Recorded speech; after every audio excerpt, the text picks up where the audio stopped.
Hello anime lovers, स्वागत है आपका वाइपर एनिमे एक्सप्लेन्ड चैनल पर। और आज हम देखेंगे जुजुत्सु काइसेन सीजन 2 के एपिसोड नंबर 5 को। अगर आपने पिछले एपिसोड्स के वीडियोस अब तक नहीं देखे हैं तो उनकी लिंक आपको डिस्क्रिप्शन में मिल जाएगी। तो चलिए जानते हैं आगे की कहानी को बिना किसी देरी के। तो दोस्तों, अब तक हमने देखा कि गोजो तोजी को अपनी नई टेक्निक हॉलो पर्पल से मार देता है और फिर स्टार वेसल के हेडक्वार्टर्स में अंदर जाकर रिको की डेड बॉडी को बाहर ले आता है और इस ग्रुप के फॉलोअर्स रिको की डेथ पर ताली बजा रहे थे। इसके बाद कहानी 1 साल आगे जाती है। गेतो और शोको गोजो की तरफ एक रबर और एक पेंसिल फेंकते हैं। रबर तो गोजो से टकरा जाती है लेकिन पेंसिल उसकी इन्फिनिटी की वजह से रुक जाती है। गोजो एक्सप्लेन करता है कि अब उसकी इन्फिनिटी ऑटोमेटिक काम कर सकती है और इसकी भी पहचान कर सकती है कि उसकी तरफ आने वाला कौन सा ऑब्जेक्ट खतरा है और कौन सा नहीं, लेकिन जहर की पहचान वो अब तक नहीं कर सकता। साथ ही गोजो अब बिना ज्यादा थके हर समय अपनी इन्फिनिटी शील्ड चालू रख सकता है। पहले ऐसा करने से गोजो का भेजा फ्राई हो जाता था, लेकिन अब वो साथ में रिवर्स कर्स टेक्निक भी यूज कर सकता है, तो उसका दिमाग हमेशा फ्रेश रहता है। गोजो अब अपनी और भी नई पावर्स के बारे में बताने लगता है कि जल्द ही वो टेलीपोर्ट करना और डोमेन बनाना भी सीख जाएगा। गेतो अब मन में सोचता है कि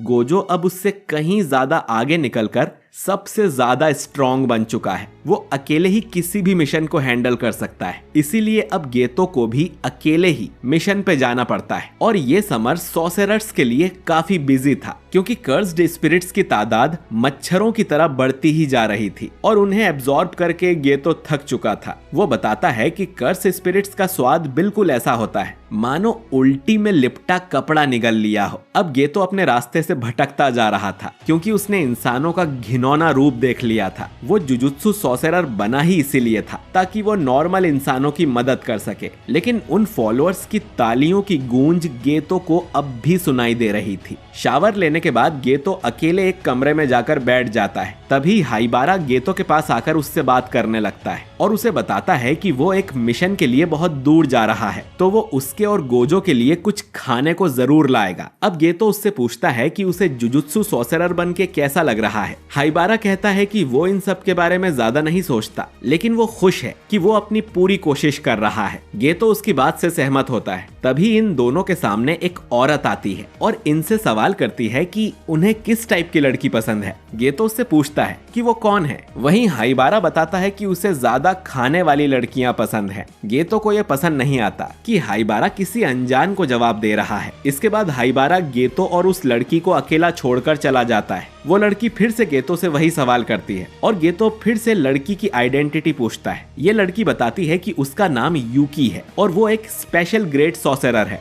दोस्तों, यूकी को हमने सीजन 1 में भी देखा था और इसी ने तोदो को ये सवाल करने की आदत लगाई थी। खैर, गेतो यूकी के बारे में जानता था। यूकी का जुजुत्सु हाई से कोई लेना देना नहीं है और ना ही वो उनसे मिशन लेती है। उसे अकेले काम करना पसंद है। यूकी बताती है कि जुजुत्सु के लोग सिर्फ बीमारी का इलाज करते हैं, जबकि वो बीमारी को जड़ से ही खत्म करना चाहती है। यानी वो एक ऐसी दुनिया बनाना चाहती है जिसमें कोई कर्स स्पिरिट हो ही ना। अब जैसा कि हम जानते हैं कि कर्स स्पिरिट इंसानों के नेगेटिव इमोशंस से जो एनर्जी लीक होती है उससे बनते हैं। तो ऐसी दुनिया बनाने के 2 तरीके हैं जिनमें कर्स स्पिरिट हो ही ना। पहला, कि सारे इंसानों से कर्स एनर्जी को ही खत्म कर दिया जाए, और दूसरा कि सारे इंसानों को अपनी कर्स एनर्जी कंट्रोल करना सिखा दिया जाए। यूकी को पहला तरीका ज्यादा पसंद है और उनके पास तो इसका एक एग्जाम्पल भी था, तोजी, जो दुनिया में एक लौता ऐसा इंसान था जिसके अंदर बिल्कुल भी कर्स एनर्जी नहीं थी, लेकिन हेवनली रिस्ट्रिक्शन की वजह से उसमें ताकत बहुत ज्यादा थी। वो एक सुपर ह्यूमन था जिसका कर्सेस भी कुछ नहीं बिगाड़ सकते थे।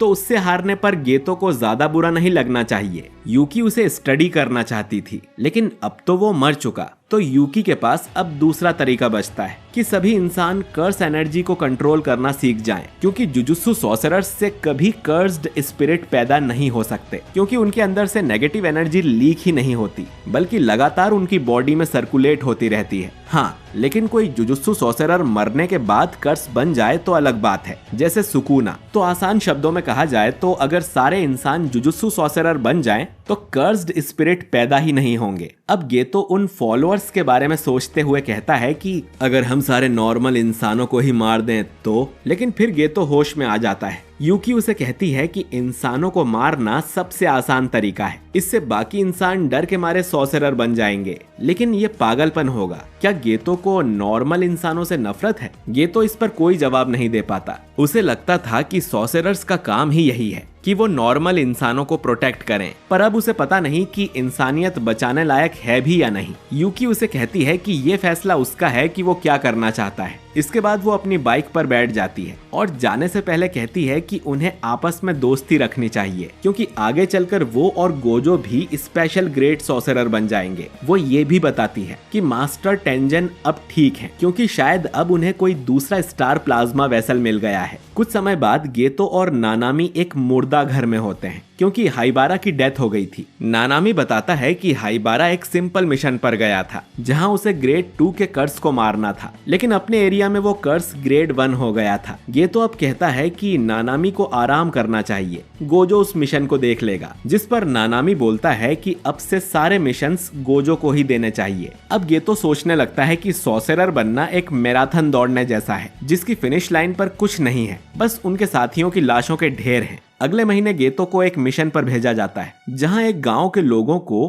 कोई कर्स्ड स्पिरिट मारते जा रहा था। गेतो उस कर्स स्पिरिट को खत्म कर देता है, लेकिन फिर उसे 2 छोटी लड़कियां मिलती हैं, जिन्हें पीट कर एक जेल में बंद किया हुआ था। असल में ये दोनों लड़कियां सॉर्सरर्स थीं। गेतो उन लोगों को बताने की कोशिश करता है कि विलेज में हुए हादसों में उनका कोई हाथ नहीं है, लेकिन वो लोग उसकी नहीं सुनते और उन लड़कियों को मॉन्स्टर बुलाने लगते हैं और ये भी कहते हैं कि इन्हें तो पैदा होते ही मर जाना चाहिए था। अब गेतो का पूरा दिमाग खराब हो जाता है और वो अपनी ट्रू फीलिंग को अपनाकर फैसला कर लेता है। इसके बाद गेतो अपने एक कर्स को निकालकर उन सभी गांव वालों का मर्डर कर देता है। वो पूरे 122 लोगों को मारकर वहां से चला जाता है। कुछ समय बाद ये पता चल जाता है कि ये सभी लोग गेतो के कर्स मैनिपुलेशन टेक्निक से मरे हैं, जिसके लिए गेतो को मौत की सजा सुनाई जाती है। टीचर यागा ये न्यूज गोजो को देते हैं और दोनों में से कोई भी इस पर यकीन नहीं कर पाता कि उनका दोस्त इतना घिनौना काम भी कर सकता है। गेतो ने अपना खुद का विलेज भी नहीं छोड़ा था और उसने अपने पेरेंट्स तक को भी मार दिया था, जो सुनकर गोजो को बिल्कुल भी अच्छा नहीं लगता।